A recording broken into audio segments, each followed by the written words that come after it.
guys! Welcome back to my YouTube channel. So for today's video, ang ating video is halata naman.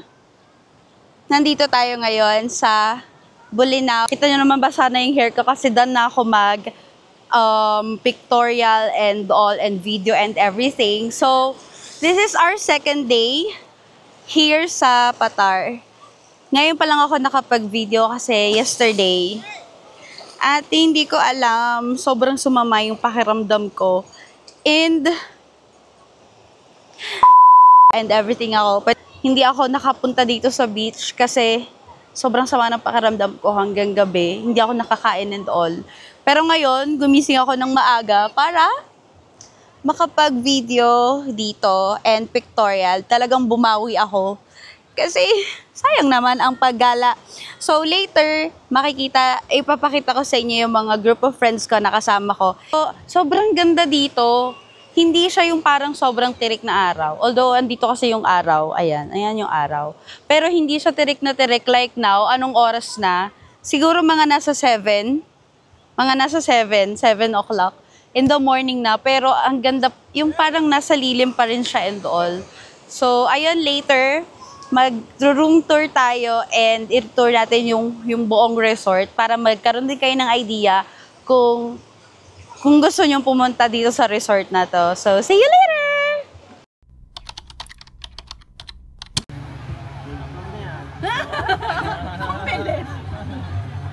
Ate ko train dyan.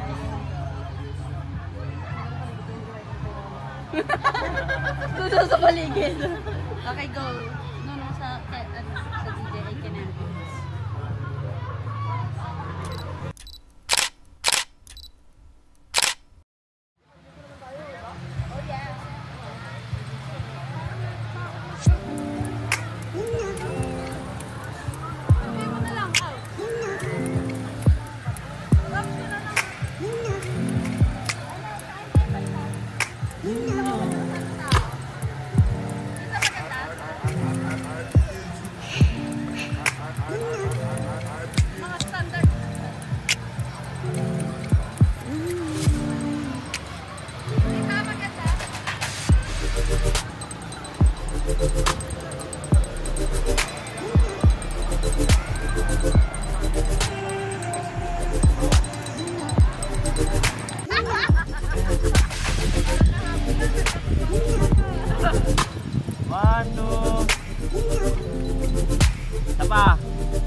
Taas kamay.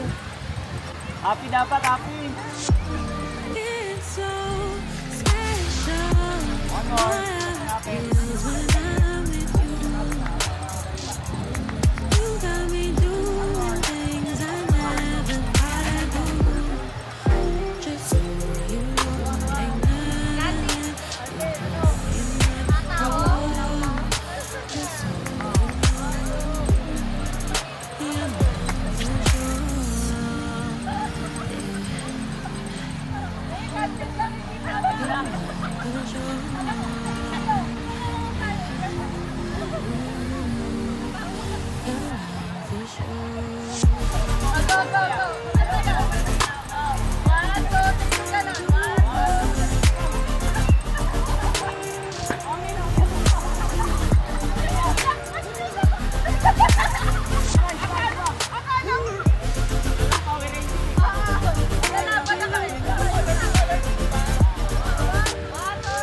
Go!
It's so special.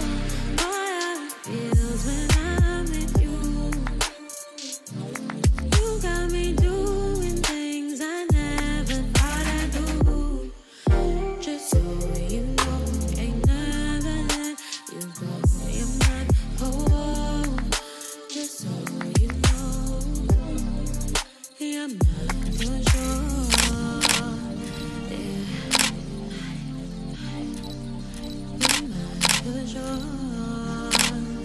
So, this is our second day officially, so we're going home na. But let me just show you the view of the resort from here, from kung saan ako nakatayo. Bakit nag-i-English? Let me just show you the view from the accommodation. So, turn around. So, yan siya. Mga cottages, ayan. Mga cottages. So, free naman siya. Ipapareserve mo lang sa admin. Ayan. So, ito yung mga cottages pang iba. And then, ayan. Mayroong ongoing doon na ginagawa na isang cottage. Ayan. Meron din silang mga grilling station. Grilling station. So, yan. Tables and chairs pa dito. Ayan, pwede mong gamitin. And usually, this area, ayan, dyan sila nagpipicture. So, may picture din ako dyan. Ang ganda kasi white beach. Sige, baba tayo dun sa dagat. Medyo dito na lang tayo kasi sobrang init. So, here's the view of the beach front. Sobrang ganda. Sobrang ganda. Ay, mali. Bakit nag-selfie? So, ayun. Ito yung magiging view mo kapag nag-accommodation ka dito. Bolinao Patar. So, ang pinakapangalan ng resort, Meljean Beach. So, ipapakita ko dito yung Facebook page na pwede kayong mag-inquire. Ayan. Yan. Doon kayo mag-inquire. Pero ang ipipin nyo sa Waze ay itong Meljean Beach. Sobrang accommodating ng mga staff dito. So, hindi kayo mahihirapan mag-approach, hihiram ng grilling, mag-cottage and all.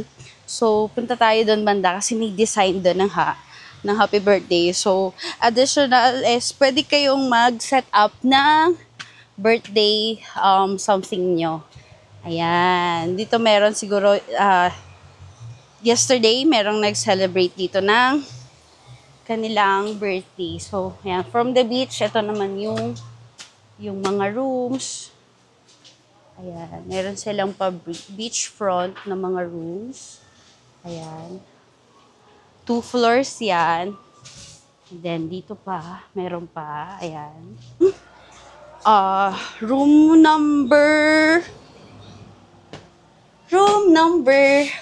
1. So, ito yung mga kasama ko sa aking outing for... Hi! Say hi to my vlog, guys! Hi! Ayan, pauwi na kami. Pauwi na kami kasi kailangan nang umuwi, ate ko. Ayan. So sad. So, mag-drawing pa tayo ng next. Hi! Hey! So, kailan yung next? After 8 years. Uy, hindi mag-8 years. Kailan anong drawing dapat kailangan maset na natin to? Merong table here na puro caramel popcorn. Sino may-ari? Uy! Ayan. Tapos meron ditong... Ayan. Merong 2 double deck. Isa. Bunk bed! So, merong 2 bunk beds dito and may pull over kinimpimpara, dyan kapag may additional na person. So, magaganda ng mga friends ko. Diba? Puri, balik niyo sa akin. Ang ganda na DJI. Biskit ka. So, ayan. Si Besh. Ayan. Ililibre niya kami ng lunch, no? Tama? Yes! Oo, ililibre tayo ng lunch. Pinakamahirap talaga yung manlilibre. Hindi ka mahirap. Huwag ka magpanggap. Hirap ako. Meron din tayo ditong fridge. Ayan, two doors. Ayan, 2 doors. Naiwan namin yung sinigang namin. Ayan, so pwede kayong gumamit ng mga utensils nila, plato, and everything. Pwede kayong magluto there. Ito yung sink nila. And then, ito yung CR. Ayan. May sink dyan, and then may toilet bowl dito. Sobrang okay siya. And then may shower. So, that's all for our room tour. That's all. Heya again! For how many days ngayon lang ako nakagawa ng outro? It's Wednesday today. So, ngayon lang ako nakagawa ng outro because I got sick. Halata yata sa boses ko. Pero yun, nasabi ko naman sa some our previous clips na ayun na nga yung first day natin. Medyo masalimuot. Medyo bumabad ako sa kama. Sobrang na-drain ako. Dahil tayo ay ganon. And alam mo na yun. Hindi ko na-explain dito. Medyo, it's so gross. Okay. Medyo naka-recover lang ako. Siguro, gabi na yun. Dinner na. Pero, takot pa rin ako kumain. As a paranoid girly. So, ayun, kinabukasan, gumising ako ng maaga just to shoot videos and syempre nag-pictorial tayo. Pero the whole experience is so beautiful. Bakit ko nasabing beautiful? Kasi syempre nakasama ko ulit yung mga friends ko from college. Sobrang tagal ko nang hindi nakikita ulit. Nagkakausap lang kami via GC, ganyan. And then, drawing for how many years kaming mga nagdo-drawing. Ang gagaling na naming mga artist. Joke. Finally, natuloy na. We are not complete. May mga reasons, valid reasons naman. But then, we hope and pray na next time is makompleto na kami. Alam mo yung from before na ang pinagkukwentuhan nyo lang is mga boys, joke. Yung mga yung mga crush, ganyan. Nakita mo ba si ganito? Pogi siya, guwapa siya, ganyan. From sabay-sabay kayong mag-CR. Bakit? Ganon din ba kayo, girls or boys? Yung mag-aayaan pa mag-CR. Hindi ko alam, pero ganun kami magtotropa.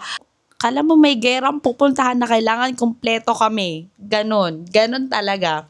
From that, ngayon, ang kwentuhan na namin is about adulting, about life. Sobrang lumalim na to the point na may mga investments na, may mga sa adult life. Before na mga sobrang immature kami, konting bagay iniiyakan, konting bagay pinag-aawayan.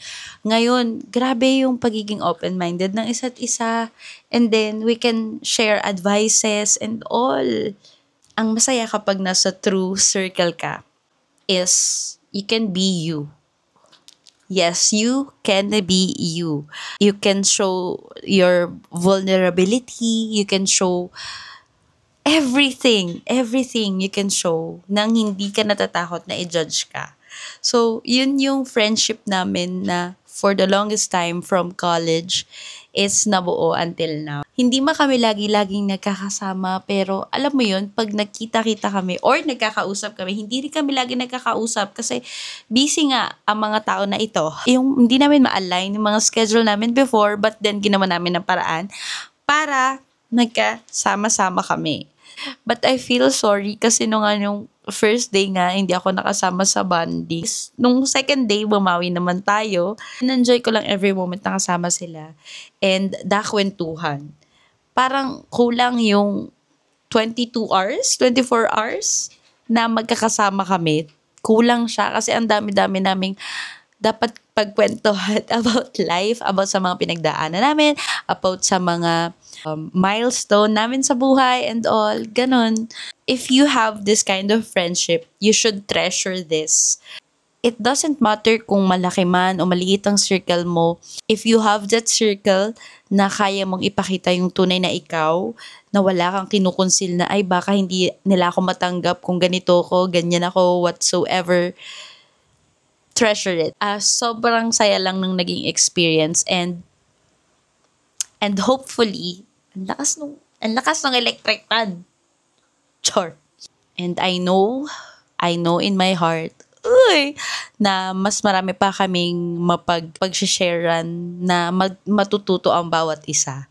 So, kami din napansin namin na, iba na yung perspective natin compared before. Siyempre, nag-mature na tayo, marami na tayong napagdaanan sa buhay, marami na tayong napagtagumpayan. Ang mahalaga kasi, oo, lahat ng tao kasi may mga napagdadaanan. Yes, it's given. But, yung mga bagay na napagtagumpayan mo na, may mga bagay na from your past, either ugali man yan, or mga tao man yan, and bad practice, or alam mo yung mga bagay na hindi makakatulong sa'yo, paglago mo, or sa pag-grow mo as a person. Yun yung mga bagay na sinasabi ko, mga napagtagumpayan mo na, hindi naman necessary na ang tagumpay na sinasabi is maging successful, mayaman, whatsoever. Yun kasi minsan ang definition ng tao ng pagiging successful. But, iba-iba tayo ng pace ng success. Iba't iba din tayo ng definition of success. Ang dami ko ding natutunan sa kanila and I hope may natutunan din kayo sa akin, friendships.